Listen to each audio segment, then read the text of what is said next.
Okey, berbaloi ke tidak Z250? Z250 ni dengan harga yang dibagi untuk naked bike. Kalau korang minat naked bike, memang nak the best naked bike 250, memang ni lah.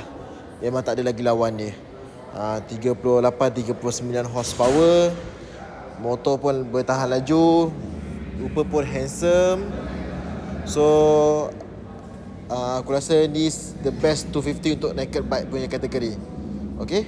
So untuk korang yang jalan town memang sesuai.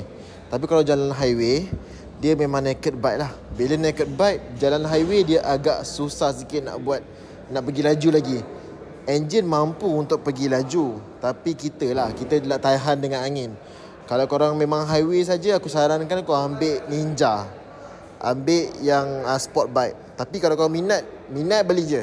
Senang. Satu lagi, kalau korang tak selesa kan, dan ni nak pasang bar riser dia senang. Sebab dia memang senang sangat lah. Tak perlu nak buat apa-apa sangat. Pasang bar riser dah settle lah. Okay, motor ni memang mantap.